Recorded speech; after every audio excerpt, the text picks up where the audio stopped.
Good evening, everyone. Tonight I want to talk to you about wall bounce. I've been philosophizing about wall bounce today, and the reason it's on my mind is earlier this morning I was playing on Miguel, and I think for the first time in Season 2 I successfully planned and executed a wall bounce with a high damage combo after it. It was a lot of fun and it felt really good. But it also made me realize that it's kind of weird that I've played, a couple hundred games of Tekken 7 in Season 2 already across 6 or so different characters, and it's the first time I've been able to implement or utilize a new major game mechanic. Now, you might say that's because I wasn't playing well enough, or because it's a new mechanic that isn't really in our repertoires as players yet, which is true, but I also didn't eat any wall bounces. I haven't had it done to me that much at all by different players, and I've played matches against all the different characters in the cast and many different players, so this is sort of solidifying wall bounce in my mind as a wasted opportunity and a mechanic that isn't going to be a huge factor in competitive Tekken, and I want to explain why that is in this video because it is a little bit of a controversial opinion.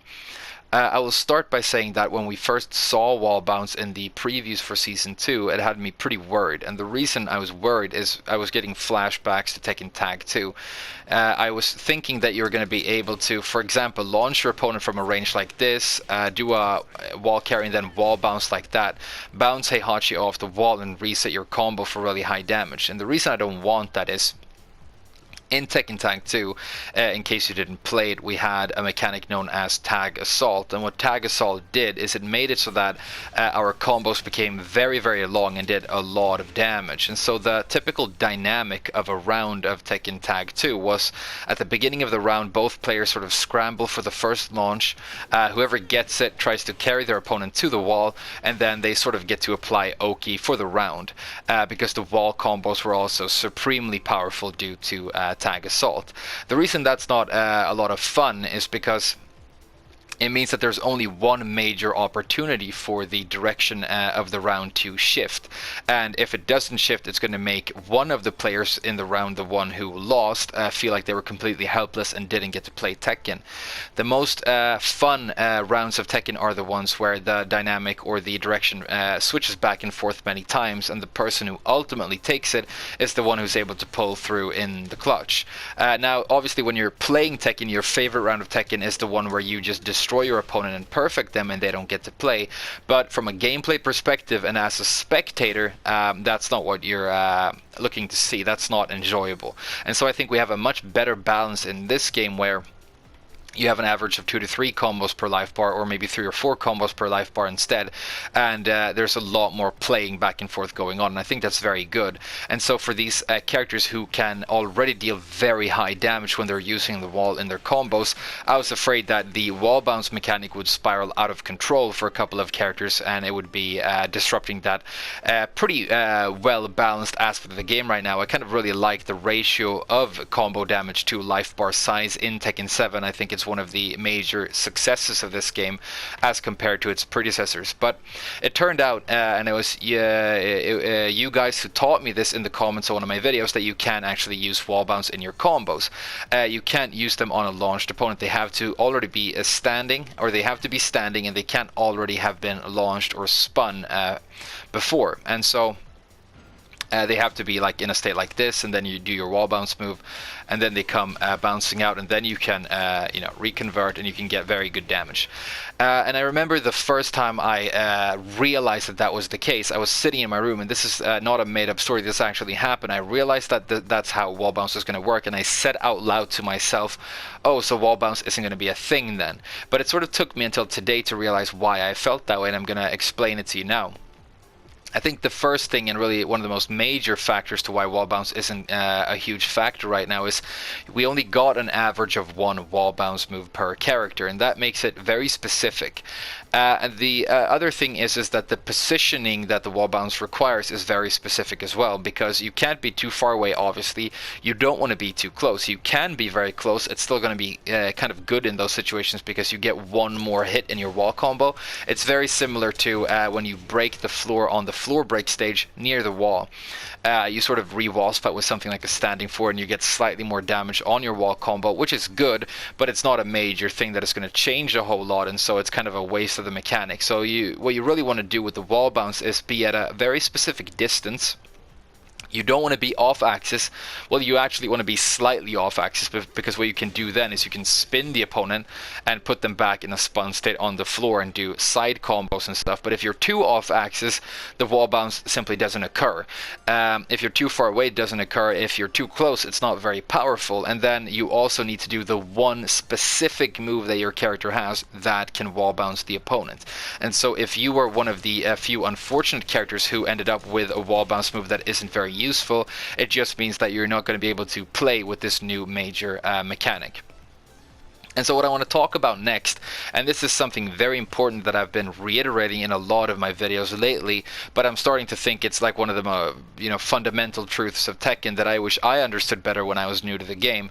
And it's the fact that any move that is good in Tekken, at least for the most part, there are exceptions, but almost any move in this game that is very good is good because it synergizes with other moves. And so what I mean here is, if you consider as an example the Savage Back 1-2 from Miguel, if this was the only extension he had to this string, this knockdown low, this would be a very bad move, because the opponent would know that the only thing Miguel can do after the first hit is do that low, and so it becomes very easy for them to deal with. And it's kind of the it's kind of a situation where Miguel is more likely to deal damage to himself or hurt himself than hurting his opponent. So that's not very good at all. What you need is something that synergizes with this. So in the case of Miguel's back 1, he actually has that because he has back 1-4, which is a mid that is going to hurt any opponent that attempts to duck the back 1-2.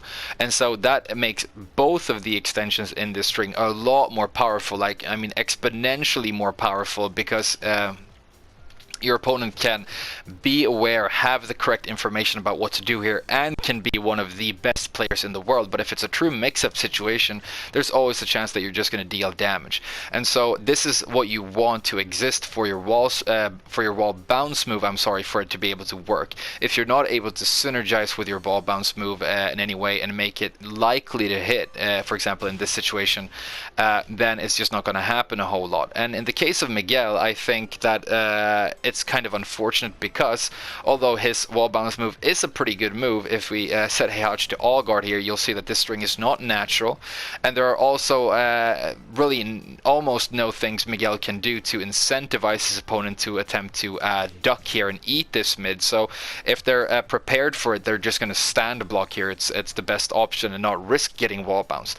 I will also say that the opponent is actually pretty likely to do that, because as I said earlier, you have to be in a pretty specific position for the wall bounce to be a useful move. And so if you happen to be in that positioning situation, Miguel is the one who is currently on momentum, the one who is applying the mix-up. He's currently in the stance he needs to be in. It's another prerequisite for the wall bounce to be able to happen. Then you know that that is one of the few occasions where this move is very likely to come out. It makes it easier to predict. It makes it easier to deal with.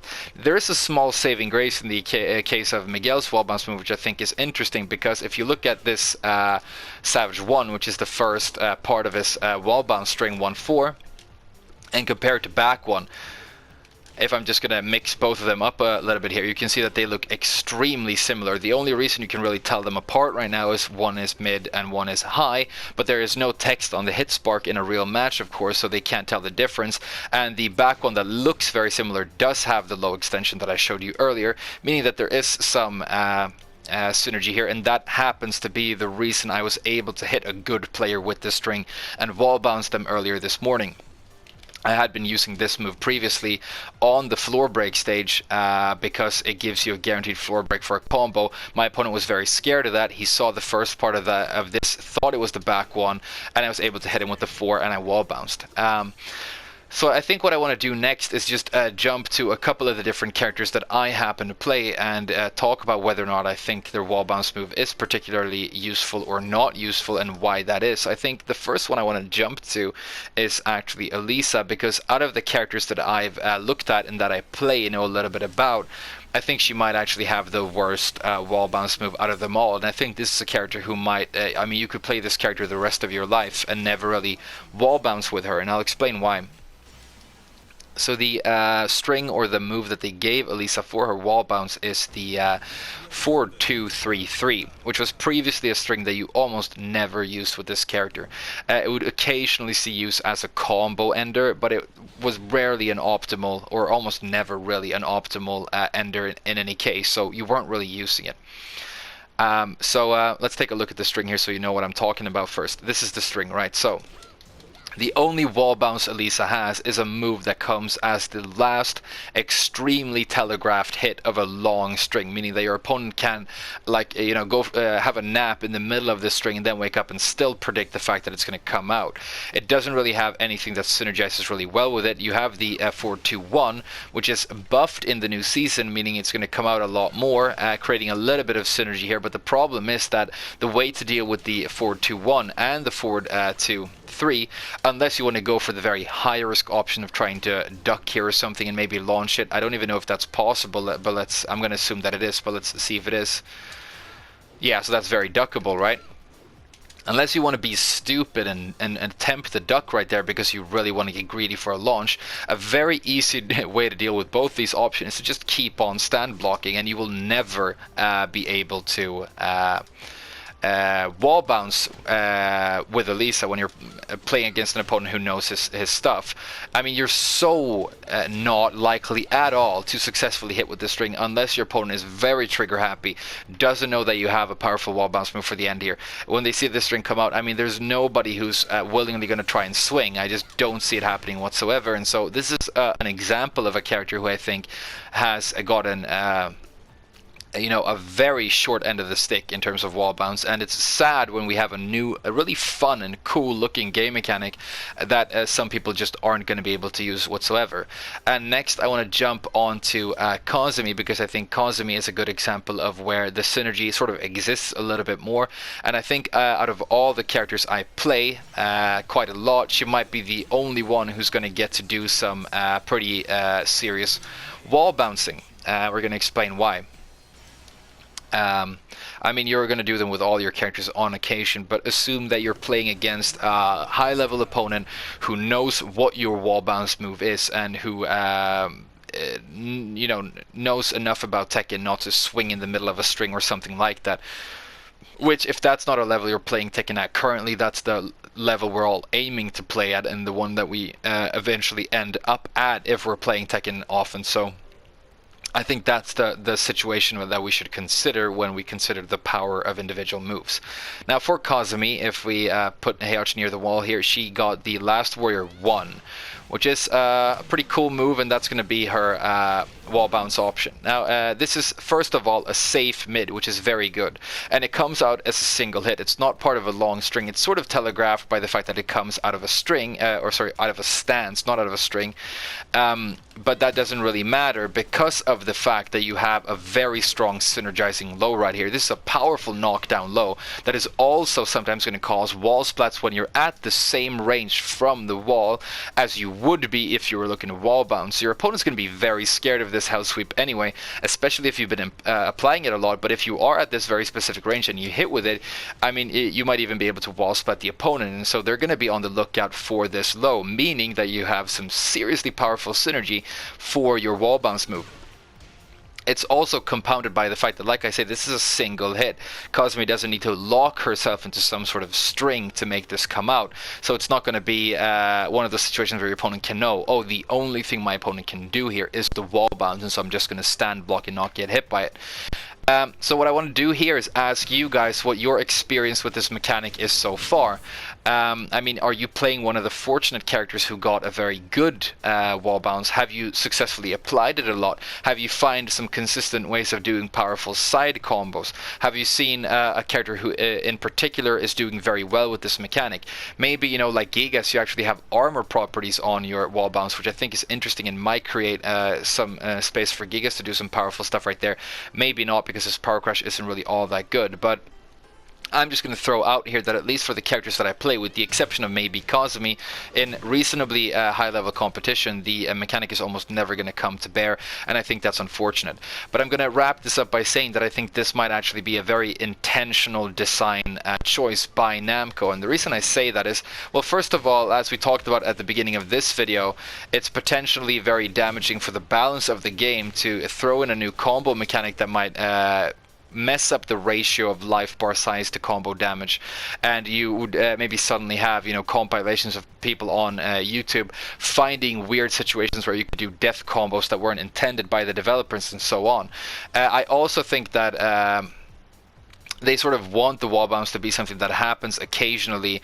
It's actually kind of similar to rage drives when they showed up in the game for the first time. I mean, some characters got good rage drives, some characters got bad rage drives, but I think that was a much more successful implementation of a mechanic because of the case that it just works perfectly from a balance perspective, and the few characters who got really bad rage drives have recently gotten buffs to them, so it's very different in that sense. But before I start rambling completely, I'm going to wrap this up. I'm going to say that I think Season 2 is a huge success overall, and I like almost everything they've done in it, so I'm not going to say that this is somehow you know, a terrible thing. I'm actually kind of glad that they didn't become too powerful, but I think it's also a little bit unfortunate that they became way too weak, in my opinion. So, but overall, I mean, Season 2 is a roaring success. I'm really enjoying playing right now because the meta game has shifted. People are using a lot of different characters.